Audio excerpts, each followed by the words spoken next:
I suspected, but I hoped I was wrong. Susie and I have been married for 7 years and have 2 kids, boys ages 4 and 6. I have a good job in upper management with a tech company. Susie wanted to work, and that was not a problem with me. We had dreams of retiring one day and living the good life.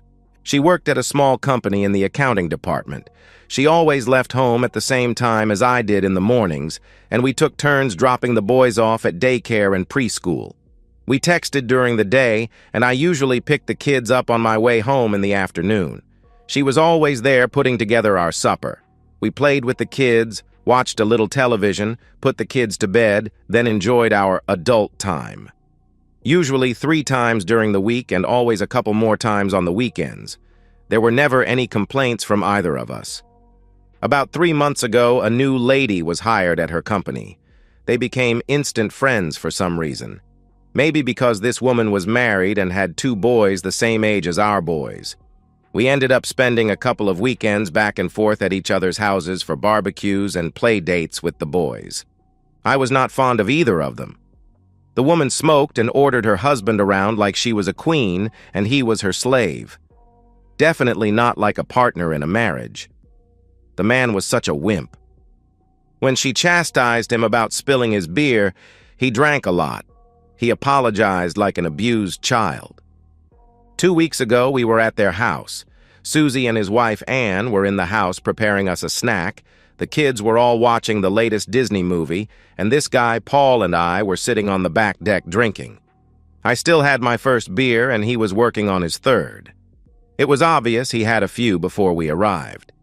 He was slurring his words when he said, "I would never have suspected you. I always thought you were so big and macho. I guess they come in all shapes and sizes."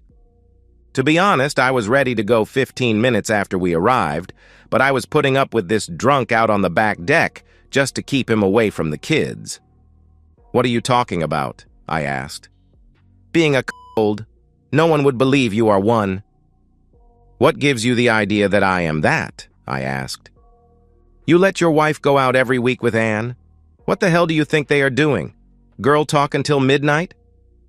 Okay, I need to explain some things. About 2 months ago, Susie had started going out on Wednesday nights with the girls from her work.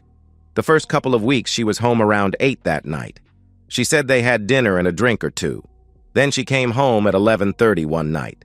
After she showered and got in bed, she explained that they had got to talking about a problem at work, and time had just slipped away from her. She needed the shower because Anne smoked and she hated that smell in her hair.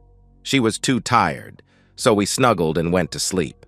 Then getting home around midnight had become a regular thing for the last 2 weeks. I love my wife. I trusted her. But I did get suspicious when she was not as amorous the nights she went out with the girls. She always showered with the same explanation that she smelled like smoke. Last Wednesday, I checked her clothes. They did smell like smoke, but I could not find her panties in the hamper. They were hanging on the handrail in the shower. She had washed them. Why? That is why I was so curious about this humiliating comment. "So you think our wives go out each week and hook up?" I asked. "I know they do," he burped loudly. "About a year ago, I saw a hickey on one of Anne's breasts and a bruise on her hip. I knew I had not put them on her and I confronted her. She admitted one of her black bulls had gotten a little rough with her." "Why are you still with her? You should have divorced her when—" I asked. "The same reason you will still be with Susie when she finally tells you. We live in a no-fault state. If I divorce her or she divorces me, it makes no difference. She gets alimony, child support for 2 kids. The house and I pay for everything. That would put me in a shabby apartment eating cat food. That's why I'm still with her." "What about your intimate life? I mean, do you still have intimacy with her knowing she is messing around?" I asked. "Oh, hell yes. That's part of the deal. I have her anytime she wants. Usually after she's been out. I think she gets off making me do that." "How can she make you do that?" I asked. "As I said, if I don't do what she wants when she wants it, she will divorce me. Cat food, remember?" "So how often does she go out?" I asked. "A couple times a week." "Susie only goes out with her once a week, and the other nights we are home together." "That will change. She'll start going to parties. At first, she will say it is a baby shower or a wedding shower. She'll give you a good excuse for being gone until 2 or 3 in the morning. Then she'll have a headache or her period or just be so tired for a couple of days. Wait and see, he replied. The girls came out on the deck about that time, so nothing more was said. In a couple of hours, we were back at home. Susie busied herself with the boys while I retreated to my man cave to do some work on the computer. That night it was me that was too tired when I finally came to bed. I am not a wait-and-see type of guy, as Paul had suggested. Wednesday came, and I got a text that Susie and the girls were going out, and she may be late getting home. I fed the boys and got them in bed after some boring television. I completed my work in my man cave and then sat in the living room to wait for Susie. It was 12:15 a.m. when I heard her key in the door. As she entered the room, I flipped the light on, and she almost jumped out of her skin. "Damn, Jack, you scared me! What are you doing up at this hour?" "Waiting for you to get home from the Mandingo Club. Were you able to hook up with a black bull?" I asked. "Jack, what are you insinuating? That I am cheating on you? We had dinner, then got to talking." "Don't even start lying. You know what I do for a living. I know where you were and what you were doing." Technology is amazing. It was then that she smiled, that wicked, evil smile. I knew what was coming. "So what?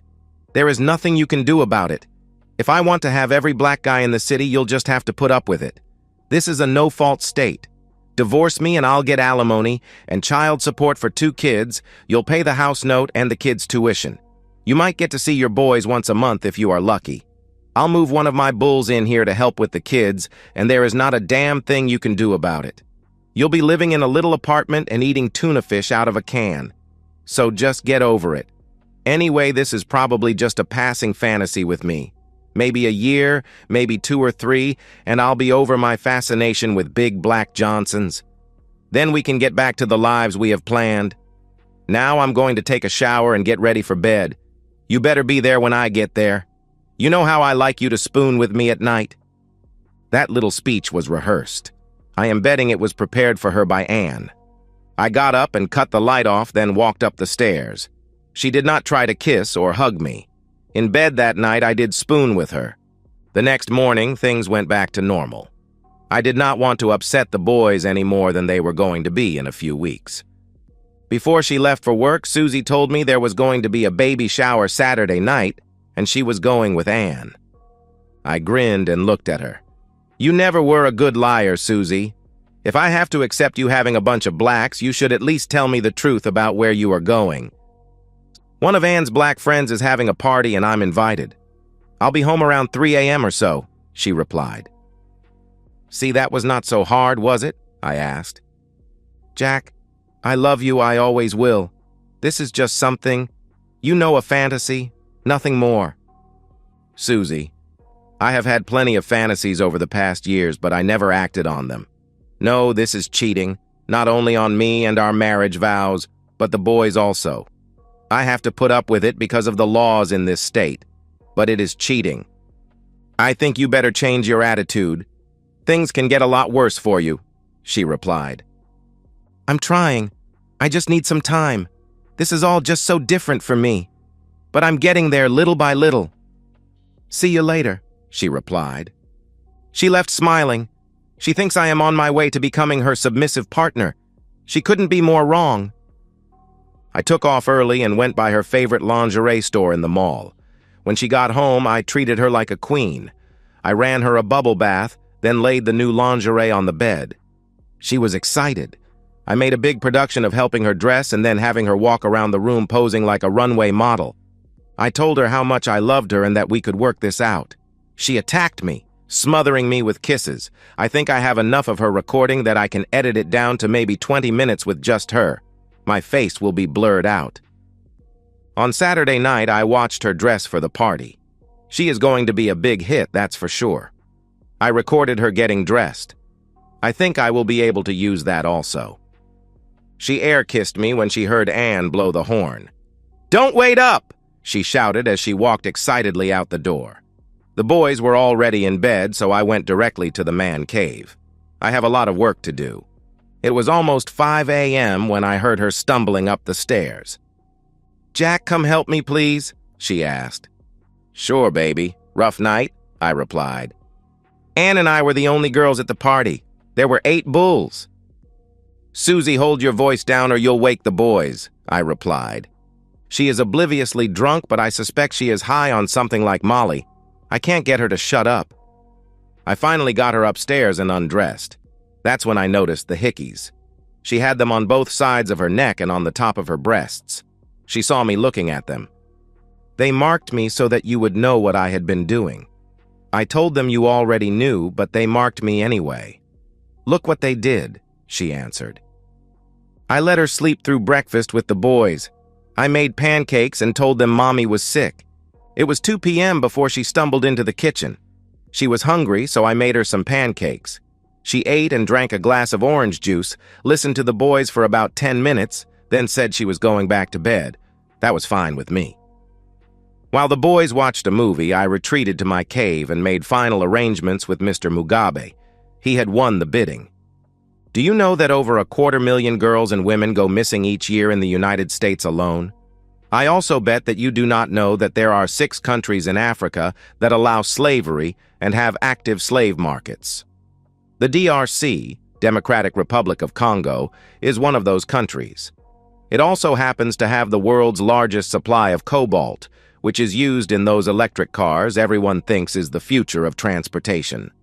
Some Africans have made millions of dollars using slave labor to supply that cobalt. You won't hear about that at any clean air protest. At my job, I spend a lot of time tracking cyber criminals on the dark web. It was there that I had offered Susie. There was a picture of her with this description under it. She is a 26-year-old natural red-haired beauty. She stands 5'7" tall and weighs 115 pounds. She has 34C breasts with hardly any sag.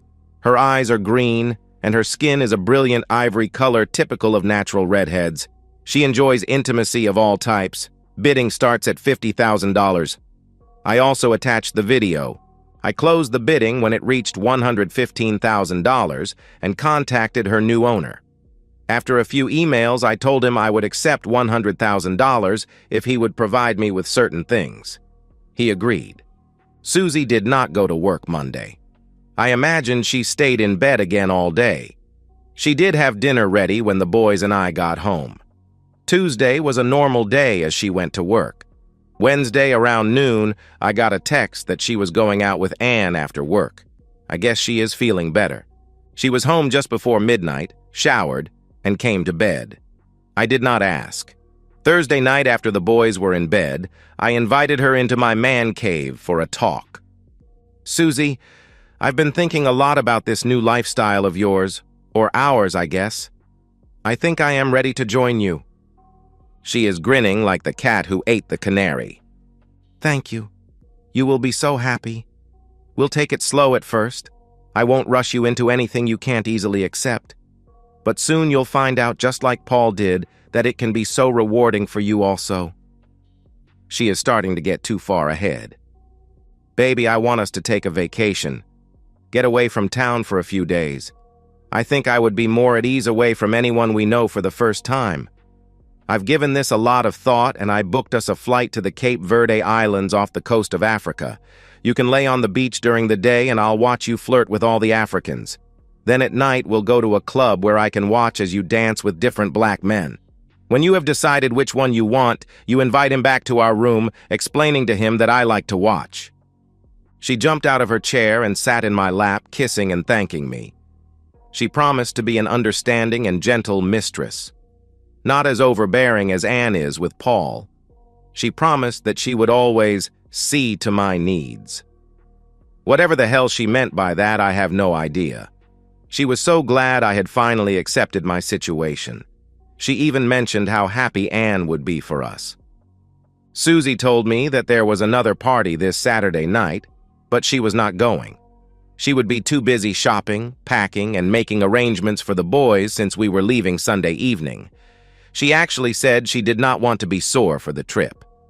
Tuesday, we were in a 4-star hotel in the capital city of Praia. The beach is beautiful, and there were plenty of black bulls working at the hotel or walking around in the streets to keep my wife interested. Susie seemed very happy, and when I suggested we make love before going down to supper, she was all for it. I showered first, then dressed, and told Susie I would meet her in the restaurant in an hour as she wanted to take a bubble bath before she dressed. No problem. I had some things to go over with Mr. Mugabe. I found him waiting in the restaurant sipping a drink. He was just as I envisioned him. He is 40 years old and stands about 6 foot 4 inches, weighing around 240 with a shaved head. He stood as I approached and we shook hands. The 2 men with him were introduced as his personal security. He was dressed in what looked like an Italian suit which probably cost him $5,000 and was wearing a watch easily worth $15,000. When we sat, he smiled and said he had wired the money this afternoon when he received the pictures of us checking into the hotel.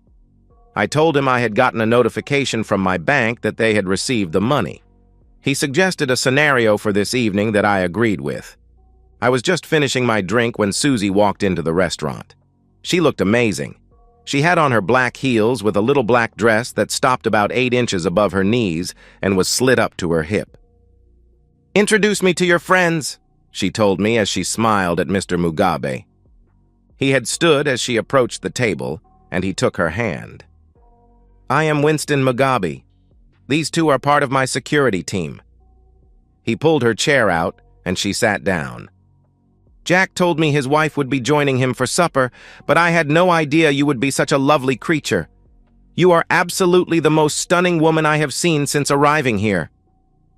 Susie's eyes have not left his. "Why, thank you. Mr. Mugabe, are you here in the islands on vacation like us?" "Both business and pleasure.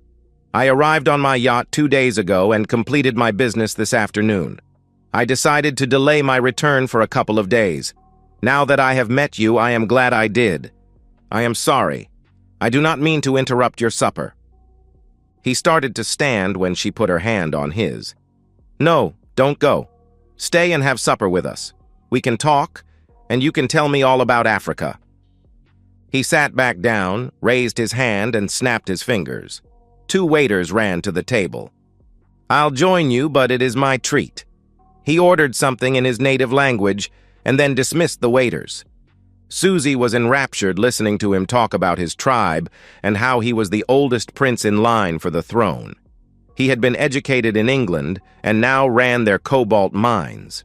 Dinner came, and it was some fish I did not recognize. We were finishing when we heard the band start up in the club. He invited us to join him, and he took Susie's hand and led her across the lobby into the club. I slowly followed. We found a table, and he immediately ordered a round of drinks. It was not long until he asked her to dance. I may as well have been one of the chairs because Susie never looked at me. She molded herself to him on the dance floor. He did take liberties with her body as they danced. They had danced for about 15 minutes. When they were back at the table, he said he needed to make a phone call and walked into the lobby. That's when Susie started talking.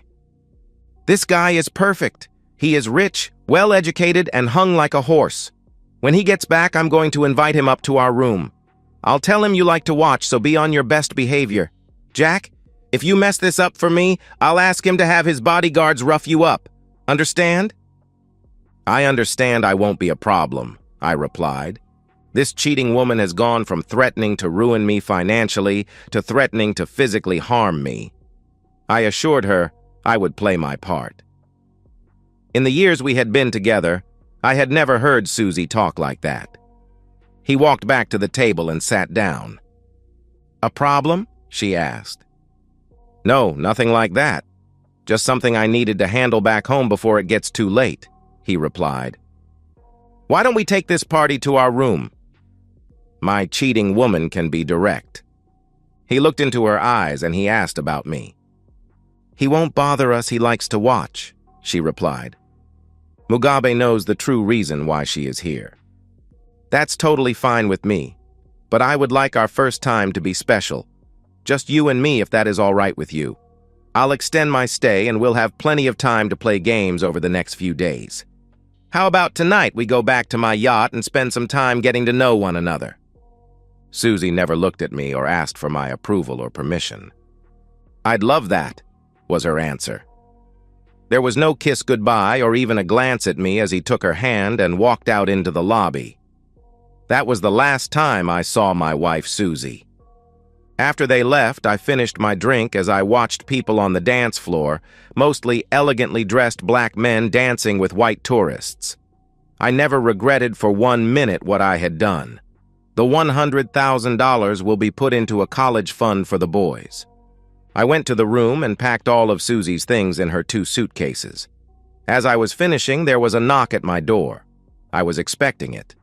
One of Mugabe's bodyguards took the suitcases and handed me an envelope before he walked off without saying a word. I stayed the rest of the week lying on the beach and wandering through the shops in town. I flew home on our scheduled flight. Without Susie, of course. Back at home, I told the boys Mama had decided to stay on the islands a little longer.